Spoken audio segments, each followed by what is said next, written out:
안녕하세요. 저는 올해 36살이고 자녀 2명을 키우고 있는 남자입니다. 처음 제 아내를 만나게 된 건 제가 29살 때입니다. 재수를 하는 바람에 늦게 대학교를 졸업을 했고 저는 생애 첫 회사를 다니고 있었습니다. 그때 당시 아내는 회사에서 비품과 영수증 관리를 도맡아 하던 계약직 사원이었죠. 그런데 어느 날부터인가 아내는 저에게 자꾸만 마실 거를 건네주는가 하며 퇴근하면 자신이 맛있는 걸 사주겠다고 말을 걸었었죠. 하지만 그때 당시 저는 만나고 있는 여자친구가 있어서 정중하게 거절을 했죠. 그렇게 시간은 빠르게 지나가던 어느 날이었습니다. 여자친구의 생일이 하루 앞으로 다가왔고 저는 몰래 이벤트를 준비하려고 여자친구의 원룸 자취방으로 찾아갔습니다. 그날은 여자친구가 친구들과 생일 파티를 하고 들어온다고 했기에 아무런 생각도 없이 비밀번호를 누르고 들어갔는데 여자친구는 어떤 남자와 단둘이서 바람을 피우고 있더군요. 저는 평소에 자존심이 너무 센 성격이었기에 그냥 별말 없이 준비했던 선물을 집 안으로 집어던지고는 뒤돌아서서 나와버렸습니다. 뒤에서 여자친구의 목소리가 들렸지만 저는 돌아보지 않았습니다. 정말 서로 좋아했고 충격적인 그 상황에 힘들지 않았다면 거짓말이겠죠. 하지만 도저히 용서를 할 수 없었기에 모든 연락을 피하고 저 혼자서 그 상처를 묵묵히 견뎌내고 있었습니다. 그런데 제가 그렇게 힘든 걸 아는지 모르는지 계약직 사원이었던 아내는 제게 매일같이 호감을 표시하더라고요. 사실 저는 아내에게 관심이 없었습니다. 외모는 평범하면서도 귀여운 편에 속했지만 여자에 대해 진절머리가 났던 상태였습니다. 하지만 아무리 거절을 해도 계속해서 제게 달라붙길래 그냥 퇴근하고 술이나 한잔 하자고 말하게 되었죠. 그날 얘기를 들어보니 아내는 가정 환경이 썩 좋지가 않았습니다. 돈을 벌어서 혼자 계시는 어머님과 어린 남동생의 뒷바라지를 하고 있다더군요. 물론 저보다 어린 나이에 기특하게 열심히 사는 모습이 좋아 보였지만 그저 그런 마음일 뿐 아내에게는 전혀 마음이 가지가 않았습니다. 그렇게 퇴근 후 술을 마시는 게 몇 번이 반복되다 보니 점점 외로워져서 정신을 놓은 건지 아내와 함께 시간을 보내게 되었습니다. 사실 그날 이후로 사귄다고 말만 하지 않았을 뿐 다른 연인들처럼 데이트도 하고 사귀는 것과 다름이 없었죠. 그렇게 몇 개월을 지내다 보니 새벽녘에 전 여자친구에게서 연락이 오더군요. 사실 시간도 많이 지나게 되어서인지 별로 대수롭지 않게 생각을 하게 되었고 결국에는 헤어졌던 여자친구와 다시 만남을 가지기로 했었습니다. 그로 인해 퇴근 후 데이트를 하던 아내에게는 이제 서로 신경 쓰지 말고 남남처럼 그냥 지내자라고 말을 해버렸습니다. 하지만 다시 만났던 여자친구와는 며칠도 채가지 못해서 다시 끝이 나고 말았죠. 처음에는 대수롭지 않게 생각했지만 만나면 만날수록 그때 있었던 일이 자꾸만 떠오르더군요. 더 오래 만나다가는 제게 의처증이 생겨나 버릴 것 같고 상상만 해도 견딜 수가 없어서 또다시 헤어짐을 선택하게 됐습니다. 그러던 중 저녁 늦게 지금의 아내에게서 갑자기 연락이 왔습니다. 한참을 아무 말 없이 망설이더니 임신을 했다고 말하더라고요. 사실 그때 그 이야기를 들었을 때는 많은 생각이 들었죠. 정말 임신을 한 게 맞는 건가? 나를 붙잡으려고 지어낸 이야기가 아닐까라고 생각도 했고 별의별 생각이 다 들었습니다. 저는 다시 한번 확실하냐고 물었더니 확실하다고 하더라고요. 솔직히 그때 당시 아내에게는 정말 몹쓸 짓을 많이 했습니다. 물론 어린 나이는 아니었지만 갑작스러운 상황에 어떻게 이걸 해결해야 할지 몰라 저는 무작정 아내를 무시하기 시작했습니다. 정말 지금 생각해봐도 제가 너무 무책임하기 짝이 없었습니다. 매일같이 울고 불며 이야기를 했지만 저는 끝끝내 아무 말도 하지 않고 모르쇠로 일관했었으니까요. 그리고 눈물만 뚝뚝 흘리는 어린 아내에게 따뜻한 말 한마디도 한 적이 없었습니다. 그렇게 시간은 지나갔고 아내는 마침 계약직 날짜가 종료되어서 회사에 더 이상 나오지 않게 되었습니다. 솔직히 그때는 저도 모르게 안도감이 먼저 들더군요. 이제는 가시방석에 앉아있을 필요도 없겠구나 하면서 말이죠. 정말 지금 생각해도 저는 천하의 나쁜 놈이었습니다. 아무튼 그날을 잊고 나서는 멘탈이 제대로 잡혀지지가 않았죠. 그러다 어느 날 친형과 술을 먹게 되었습니다. 이런저런 이야기를 나누다 결국 지금까지 있었던 모든 이야기를 털어놓게 되었습니다.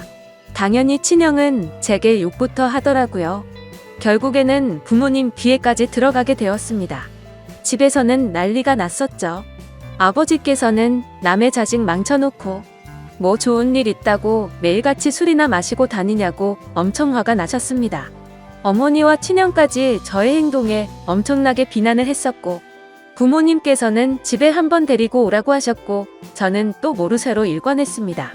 하지만 어느 날 형은 제 휴대폰 연락처를 뒤지게 되었고, 아내의 연락처를 알아내어서 저를 제외한 가족들이 아내를 만나게 되었습니다.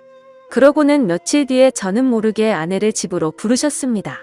저는 당연히 아무 생각 없이 친구들과 술을 마시고 늦게 집으로 들어갔는데, 제 아내가 집에 와 있어서 정말 얼마나 깜짝 놀랐는지 모릅니다. 일단 어쩔 수 없이 저는 아내와 나란히 부모님 앞에 앉게 되었고, 부모님께서는 앞으로 어떻게 할 거냐고 화를 내셨습니다. 저는 그냥 술김에 짜증도 나고 이 상황을 빨리 벗어나고 싶은 마음이 컸습니다. 그래서 홧김에 저는 그냥 결혼할 테니까 더 이상 좀 그만하라고, 앞으로 이 문제로 왈가불가 하지 말아달라고 말했습니다. 솔직히 홧김에 그런 말을 하긴 했지만, 당연히 그때 당시 저는 이 말을 한다고 해서 정말 결혼할 생각은 없었습니다. 부모님 역시 그러라고 말씀하실 일은 절대 없다는 확신에 차서 한 말이었죠. 하지만 예상외로 아버지께서는 그 자리에서 또박또박 말씀하시더군요. 그러면 지금 처자분 부모님이랑 조만간 만나서 이야기를 하고 싶으니 부모님이 시간 되실 때 자리를 한번 마련해보자고 하시더군요.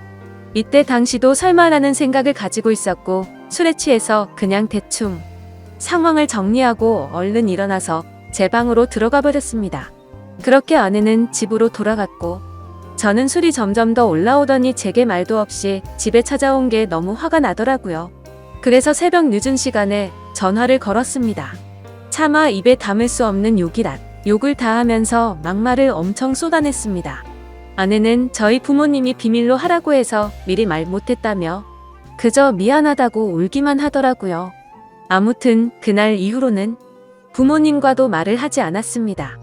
그러자 부모님께서도 저를 없는 사람 취급하시더군요. 그러다가 며칠이 지나서 친형이 제게 얘기 좀 하자고 부르더군요. 무슨 일인가 싶어서 형과 이야기를 하는데, 오늘 부모님께서 아내분 어머님을 만나 뵙고 왔다는 이야기를 제게 해주더라고요. 오늘 가보니 그쪽 상황이 많이 힘든 걸 알게 되었답니다. 얘기를 해보니 아내가 벌던 돈들은 전부 처가댁의 장모님과 처남의 생활비로 다 들어갔었고, 지금까지 아내가 모아놓은 돈도 없다고 말하더군요. 그쪽이 형편이 좋지 않아서 당장 혼수조차 부담하기가 힘든 상황이라며 제게 어떻게 하려고 이런 일을 벌인 거냐고 묻더라고요. 저는 그 말을 듣고 속으로 만세를 불렀습니다. 이제 부모님께서도 이 결혼을 포기하시겠구나 라는 생각이 들었던 거죠. 그리고 그때 당시에 저도 취직을 한 지 얼마 되지 않았었기에 모아둔 돈이라고는 고작 1,000만 원 가량밖에 없었거든요. 하지만 보수적인 성격이었던 저희 부모님은 고집을 꺾지 않으셨습니다. 결혼식이야 가족끼리 조촐하게 치르면 되는 거고, 집 문제야 본가에서 같이 살면 다 해결되는 문제니 뭐가 문제냐며 제 기대를 꺾어버리셨습니다. 결국 순식간에 결혼 날짜를 잡게 되었고, 일정대로 척척 진행이 되더군요.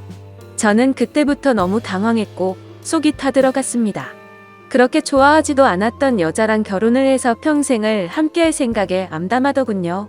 그리고 부모님의 고집만 내세우니까 점점 화가 나서 크게 대들기도 했습니다. 제 앞으로의 인생이 달린 문제인데 왜 이렇게 무책임하게 진행하냐고 화를 냈죠. 그러자 부모님은 네가 저지른 문제는 성인이 된 네가 책임지는 게 맞는 거고, 네가 결혼한다고 하지 않았냐고 대묻자 저는 할 말이 없어졌습니다. 그냥 그때 당시에는 모두가 저를 망치게 만들려고 하는 것만 같아서 사소한 거 하나하나 다 마음에 들지 않았고, 고슴도치처럼 모든 게 날이 서서 삐뚤게 느껴졌습니다.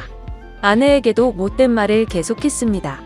이따위로 억지로 결혼한다고 달라질 것 같냐며, 나를 만나봤자 돈도 없어서 아무것도 못해줄 거고, 시집살이가 그렇게 호락호락할 것 같냐고 말했습니다.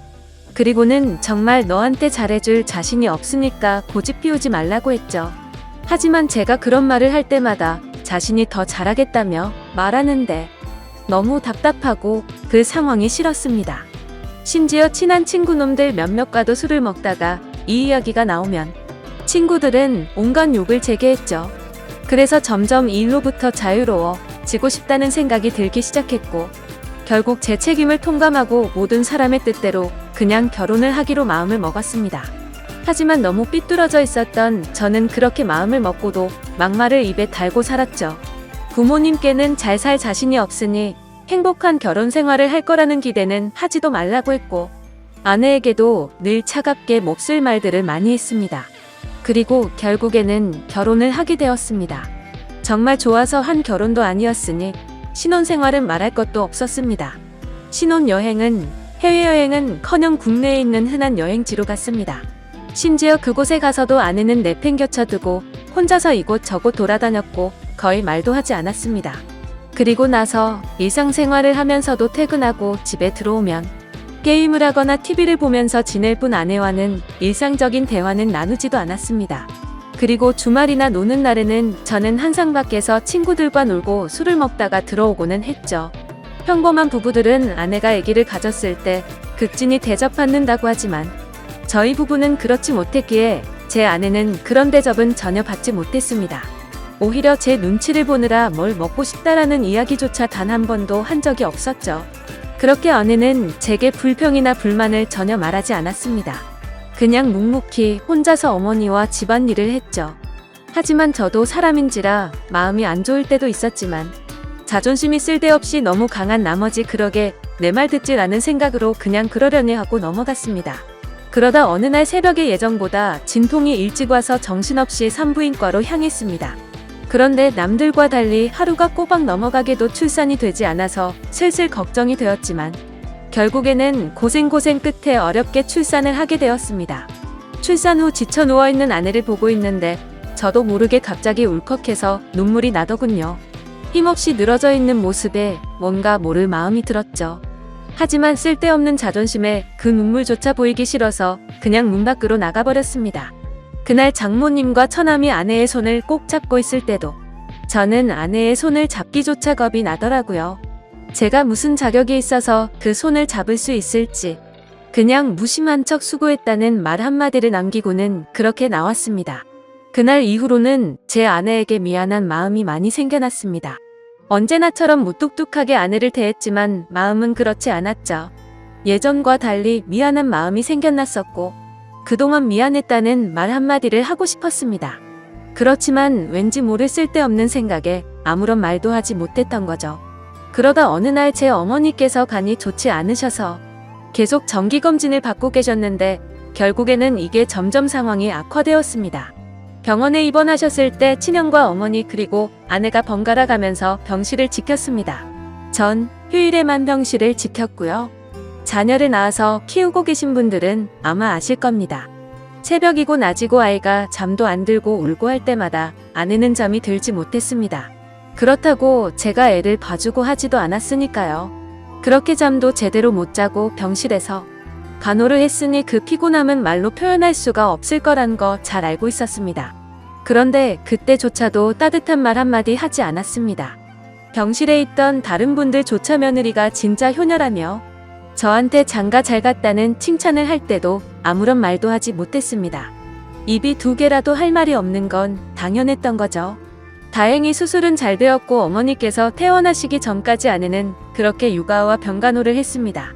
어머니가 몸이 괜찮아지시고 집에 오셨을 때 부모님께서 물려받은 땅을 팔았다며 1억 5천만 원을 주셨습니다. 근처 전세라도 얻어서 이제 분가라고 하시더라고요. 아내는 한사코 괜찮다고 말하는데 저는 그러자고 했습니다. 사실 이때 그러자고 말을 한 건 아내에게 미안한 마음이 너무 커서였습니다. 아무래도 시부모님이랑 같이 사는 것보다는 그래도 무뚝뚝한 남편일지라도 아들과 셋이서 사는 게 나을 거라고 생각했죠. 부모님은 당연히 그렇게 하라고 하셨고 아파트로 전세를 하나 구해서 분가를 했습니다.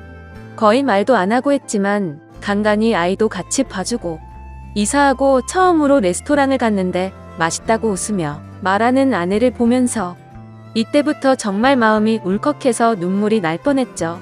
그래서 그날 이후로 저는 변하겠다고 다짐을 했습니다. 연애도 저와 제대로 해보지도 못하고 아이를 가졌을 때도 대접 한번 제대로 해주지 못했던 생각이 났습니다. 그리고 시집살이와 시부모 병간호까지 해왔는데 이제 와서 돌이켜 생각해보니 그 흔한 레스토랑 한 번을 같이 와보지를 못했더라고요. 미안하고 너무 미안했습니다. 비록 무뚝뚝하게 말하고는 했지만 이때부터는 그래도 나름대로 다정하게 대했습니다. 그러다가 장모님께서도 평생 겪고 계신 질환으로 많이 아프시기도 했고 처남도 중학생이라서 아내는 간간히 처가에 들려서 집안일을 돕고 집에 들어오고는 했습니다. 나중에 알게 된 사실이지만 장모님께서는 류마티스 관절염을 손가락 마디마디에 걸리셨습니다. 이게 집안일을 하거나 할 때 끔찍할 정도로 아프다고 하더라고요. 하루는 그런 아내가 너무 안쓰러웠고 장모님과 처남까지 마음에 많이 걸렸습니다. 그래서 저는 아내에게 말했습니다. 그냥 장모님이랑 처남 다 같이 여기서 지내자고 말했죠. 진심으로 한 말이었습니다. 그랬더니 아내가 이러더군요. 미안해요. 앞으로는 자주 안 깔게요. 미안해요. 저렇게 말을 하더라고요. 아내의 저 말 뜻이 어떤 걸 의미하는지 다들 아실 거예요. 아내는 제가 처갓집에 자주 가는 걸 못마땅하게 생각해서 비꼬는 마음으로 저렇게 말을 한 걸로 오해를 한 거였습니다. 지금까지 하지 못했던 미안한 말과 참았던 눈물이 울컥해서 쏟아져 버렸습니다. 아내 손을 꼭 붙잡고 미안하다고 말하면서 애처럼 너무 서럽게 울어버렸습니다. 당황해하는 아내에게는 그동안 정말 미안했다면서 앞으로 살면서 그동안 잘못했던 거 천천히 다 갚을 테니 용서해달라고 정말 서럽게 울었습니다. 그리고 처음으로 아내와 오랫동안 마음에 있었던 많은 말들을 이야기했습니다. 그동안 잘해주지 못해서 미안했다는 말과 함께요. 아내 역시 눈물을 흘리며 그렇게 처음으로 서로 꼭 안고 같이 울었네요. 그 일이 있고 나서 아내가 장모님께 같이 살자고 이야기를 했을 때 장모님께서는 완강히 거절하셨습니다.